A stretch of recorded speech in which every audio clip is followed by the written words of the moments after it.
After about 4 or 5 months, he stops contacting everyone involved in the industry, including casting directors, agents, and others. He contacts my company boss's office. I must consult with Rod. Rod Taylor's life was richer than first impressions. She played the major role in both The Time Machine and The Birds, and while she was beautiful, she was also terrifying. On set, he shattered his ribs in a real fight. His love affair was so terrible that he threw the ring away after his ex-wife filed major accusations against him. No one in his family spoke up for 9 long years. What everyone always suspected was true has now been verified. What was the inner trajectory of his life? Nobody expected the answer to be this weird.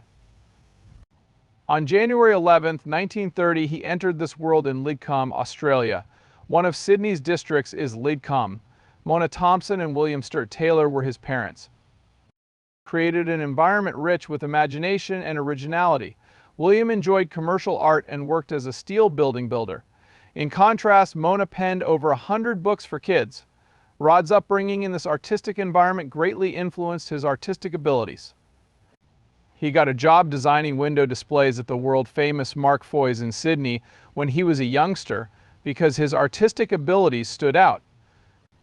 The opportunity to experiment with visual storytelling at this work shaped his acting style, particularly for scenes that called for physical expressions of emotion. Attending East Sydney Technical and Fine Arts College for graphic arts piqued Rod's interest in the arts. Around the same time, he developed an appreciation for acting and began performing in community theater productions. His breakthrough role came in 1950 when he performed Julius Caesar at New York's Independent Theater.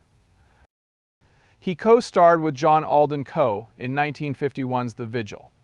While he was pursuing his playing career, he performed various jobs to support himself. Because of his innate musical ability, he also enjoyed considerable success in the radio industry. The day he tried out for the role of Queenie Ashton, a renowned Australian actress who recognized his talent, was a watershed moment. The year 1953 saw the Australian radio listeners would recognize Rod's voice from popular series like the Dam Busters' Tarzan and Blue Hills.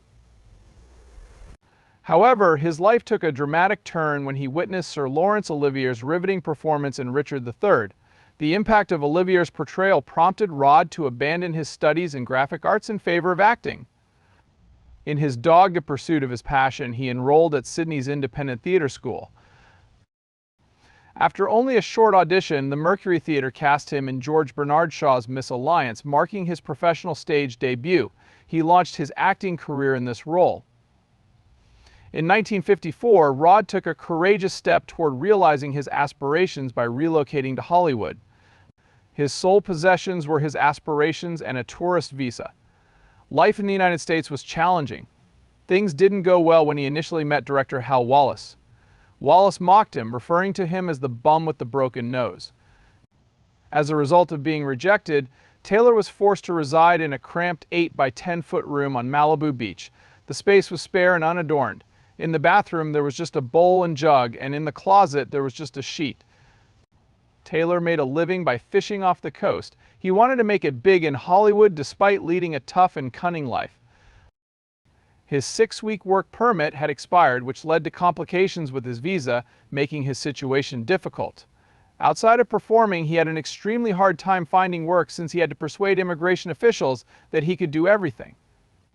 When Taylor went out for the role of Rocky Graziano in the film Somebody Up There Likes Me, his life took a turn. He was miscast for the role.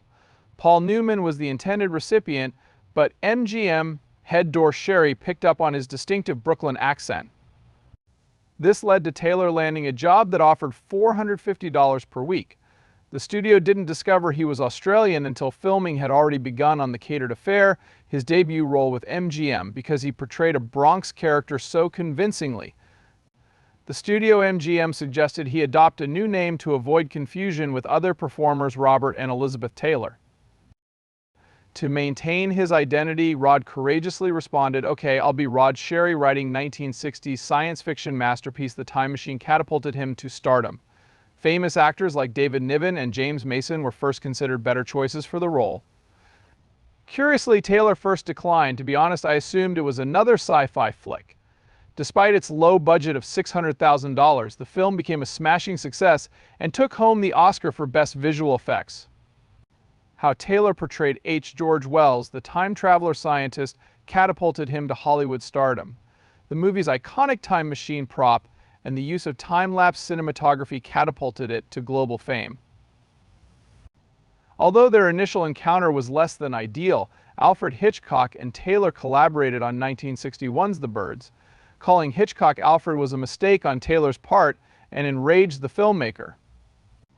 The part was offered to Taylor 2 days later, and despite the awkwardness of the first scene, she accepted a 4-film deal paying $50,000 for 12 weeks of labor. The drama of this was amplified by Taylor's personal life. He wed Peggy Williams in 1951 at the tender age of 21. A year before he turned 21, she was stunning and marriage felt like the perfect beginning to their life together. However, things rapidly deteriorated. They had a tangled web of causes for their 1954 divorce. According to Taylor, it was because they lacked maturity and were too immature. On the other hand, Williams claimed in court that he physically assaulted his wife. It was a major black eye for Taylor's reputation, notwithstanding the lack of charges against them. Taylor had to cope with those accusations for a long time, which altered the way people in Hollywood perceived him, even if the marriage was brief. While filming Seven Seas to Calais in Italy in 1962, Taylor began an abusive relationship with Swedish actress Anita Ekberg. When they were together, they argued a lot. As a joke, Anita could punch like a man while being all girl. After Ekberg broke the news to the press that they were married without informing Taylor, tensions rose. He was enraged by this. They had divergent perspectives on life. Ekberg was highly self-reliant, in contrast to Taylor's view that a husband ought to head the household. Conflicts like these exacerbate the problem. Their disputes were frequently well publicized. Pictures of their clashes, which the paparazzi loved to take, became viral in Hollywood. Among the famous things that happened while filming The Birds was Ekberg's visit to Taylor. Her engagement ring was flung across the floor during their intense argument. The crew made light of the situation as it was never located. Even after they split up, there remained an odd connection between their lives.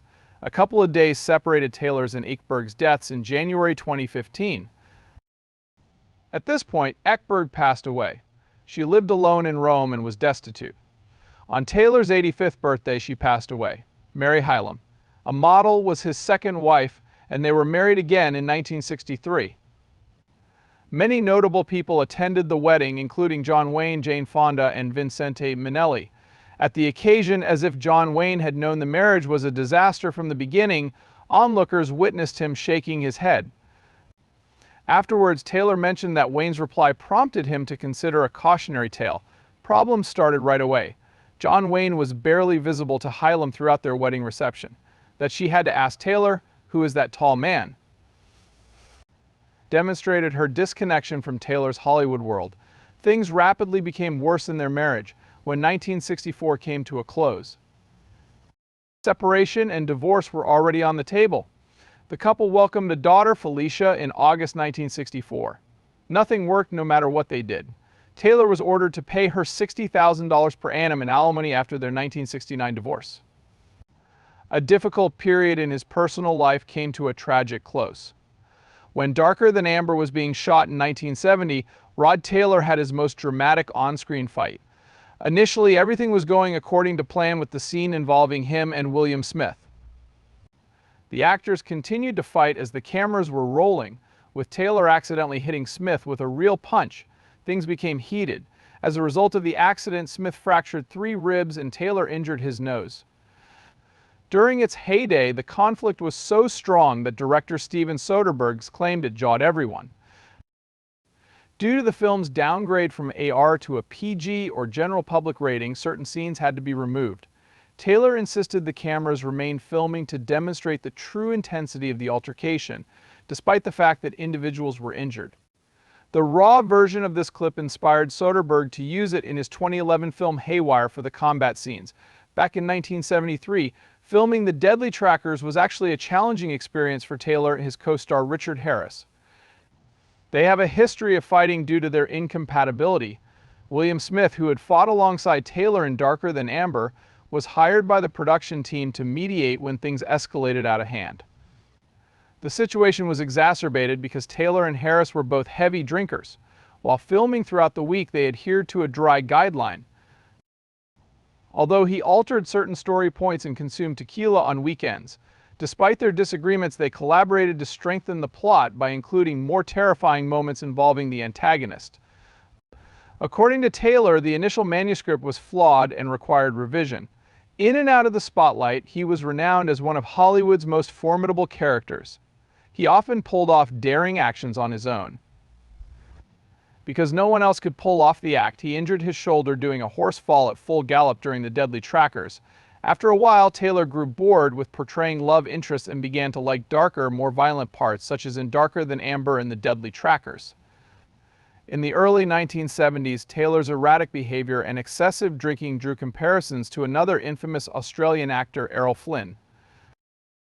One tabloid even went so far as to write, "Errol Flynn is still alive and well. His name is Rod Taylor now." Taylor was notorious for his heavy drinking in many Hollywood parties. He had a good relationship with John Wayne and was notorious for having lengthy conversations that would go for days. According to some, Taylor was similar to Flynn, yet Taylor insisted there was a distinction between the two, the nature of which remained unclear. Taylor maintained his discipline, abstained from alcohol on shooting days, and devoted himself fully to his task despite the difficulties he encountered on the job. The unique connection between John Wayne and Rod Taylor began in the early 1960s, long before their collaboration in The Train Robbers in 1973. They initially crossed paths over supper at Wayne's house, where Dean Martin was also in attendance. Their connection was evident in amusing ways. Similar to Wayne displaying Taylor's poker bills on his trophy wall as a form of mockery. Although they were buddies, they seldom collaborated. However, Taylor had already left Circus World the day before filming began in 1964, thus Wayne was unable to cast him as Lomax in War Wagon in 1967. It was a business arrangement that got Kirk Douglas it, though. Even in 1959, Taylor was considered reopening Radio Bravo, but Ricky Nelson was cast instead. Taylor was invited to roast Wayne at a 1970 party celebrating Wayne's Oscar win for True Grit, since they were such good friends. Just as impressive was Taylor's performance on television, which demonstrated his versatility as an actor. He began his career in Australian radio, where he appeared in hits such as the Dam Busters' Tarzan and Blue Hills. In 1954, for his role in O'Sullivan's Bay, he received a Rollo Award, paved the way for Hollywood to emerge. His American acting credits include The Oregon Trail 1976 and Bearcats 1971. From 1988 through 1990, he co-starred with Jane Wyman on Falcon Crest as Frank Agretti. Guest appearances on series like Murder continued throughout the 1990s. Walker is the author and a Texas Ranger. Time Machine: The Journey Back was a special presentation he hosted in 1993. It reunited him with Alan Young, one of his 1960 film co-stars, and featured a mini-sequel to their earlier film.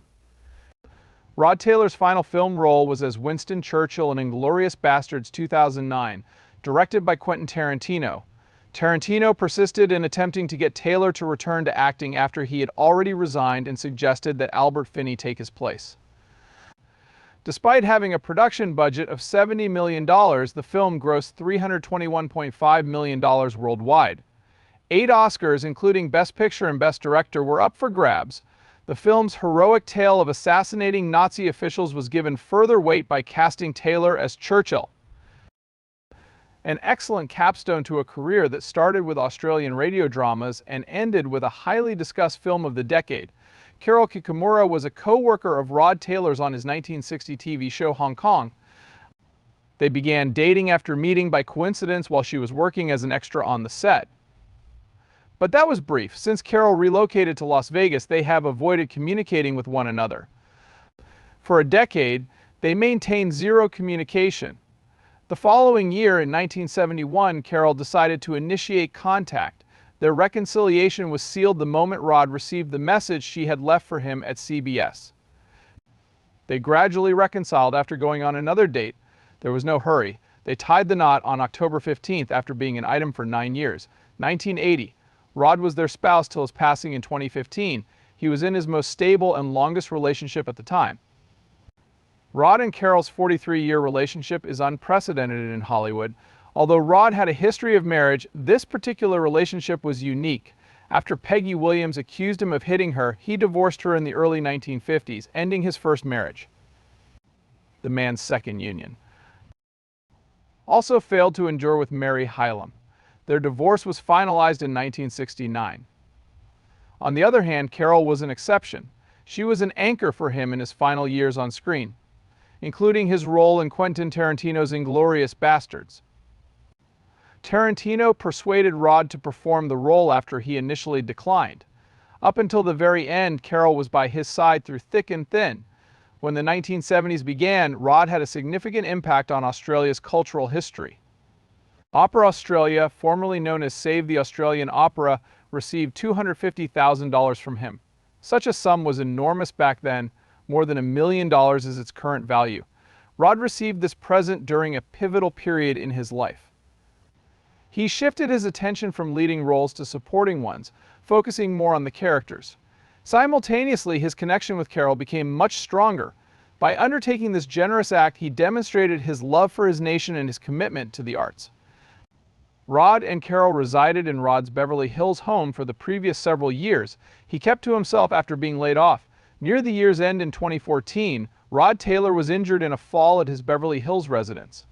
He needed to see the hospital without delay. A few days prior to his 85th birthday, something occurred. He suffered a heart attack and passed away on January 7th, 2015 at his Beverly Hills residence. His 85th birthday was just around the corner. Strangely, his ex-girlfriend Anita Ekberg passed away just 4 days after that. It was a quiet death for Rod. Carol, his wife, and Felicia Taylor, his daughter, were at home with him. The former employee of CNN, he returned home after receiving medical attention for his fall. In his final moments, he was surrounded by loved ones.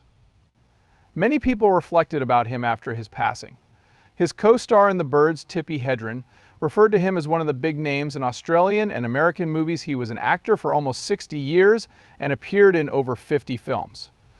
He left the Sydney suburbs and became a Hollywood star. Because of this, he became a hero to many artists in Australia. Any story might feature Rod. He was the leading man in the 1960s sci-fi film The Time Machine and the 1963 horror classic The Birds. In 1961, he provided the voice for Pongo in the animated film 101 Dalmatians. Beyond his acting career, Rod had a significant impact on Australian society. He endowed Opera Australia, formerly Save the Australian Opera, with $250,000 in the 1970s. It was a fitting finale to his career since he had already retired when he got his final role in Inglourious Basterds. Only Martin Scorsese and him have appeared in films directed by each other, and he is one of just 2 artists to do so. The other one is Bruce Dern. After winning a Screen Actors Guild Award in 2010 for his performance in Inglourious Basterds, Rod became an indispensable figure in the film industry. His work continues to influence actors of the present and the future.